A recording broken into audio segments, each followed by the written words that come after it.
আরেকটি বিষয় হলো আজকেও আমরা আমাদের বরাবরের মতো আজকে আবারও ঢাকার অনেকগুলো হসপিটালে আমরা গিয়েছিলাম। সেই হসপিটালগুলোতে আমাদের যে ভাই বোনরা এখন আহত অবস্থায় ভর্তি রয়েছে সেইগুলোতে আমরা আজকেও ফান্ড দিয়ে আসার ব্যবস্থা করেছি। সেই জায়গায় ফান্ডটি আমাদেরকে প্রোভাইড করেছে আসুন্না ফাউন্ডেশন। তাদের এখানে আমাদের ভলান্টিয়ার রয়েছে। আমরা শুধু কানেক্ট করে দিয়েছি রোগীদের সাথে, তাদেরকে হসপিটালে নিয়ে এসেছি, তারা তাদের হাতে এই ফান্ডটি দিয়েছে। আমরা প্রায় শতাধিক আহত রোগীকে আজকে এই ফান্ডটি দিয়েছি, যেখানে ন্যূনতম 10,000 টাকা থেকে শুরু করে 1 লাখ টাকা পর্যন্ত ফান্ড দেওয়া হয়েছে।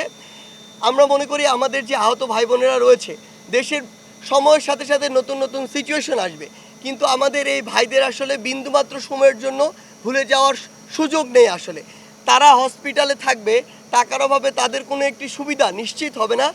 এটি আসলে আমাদের দ্বারা কখনো করা উচিত হবে না এবং করা সম্ভব নয়। সেই জায়গা থেকে আমরা একটি টিম সবসময় এই দিকেও রয়েছি। আমরা বিশ্বাস 100% কপার কন্ডেন্সারে তৈরি ভিশন ফ্রিজ, তাই গুণে মানে অটুট থাকে বছরের পর বছর। করি যে দেশের এই একটি সংকটপূর্ণ আসলে এটি একটি সময়। এই সময়ে যে যার জায়গা থেকে পারি আমরা আমাদের ধৈর্য ধরতে হবে। আসলে আমরা দেখছি বিভিন্ন জায়গায় বিভিন্ন মানুষ যখন ইচ্ছা তখন রাস্তায় নেমে পড়ছে, কিন্তু তারা একটু চিন্তা করছে না এইটুকু যে এটি আমার নামার উপযুক্ত সময় কিনা।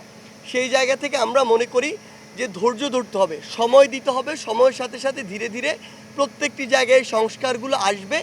এই জন্য আমি মানুষকে এটুকু অনুরোধ করবো, দেশের মানুষকে, যে আপনার বুঝতে হবে কোন জিনিসটিকে আমার কখন প্রায়োরিটি দিতে হবে।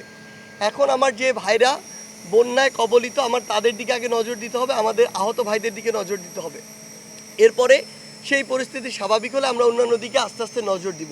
এই জন্য সবাইকে ধৈর্য ধরার আহ্বান জানাচ্ছি এবং আমার ওই আহত ভাই বোনদের জন্য সকলকে, পুরো দেশের মানুষকে দোয়া করার জন্য অনুরোধ করছি।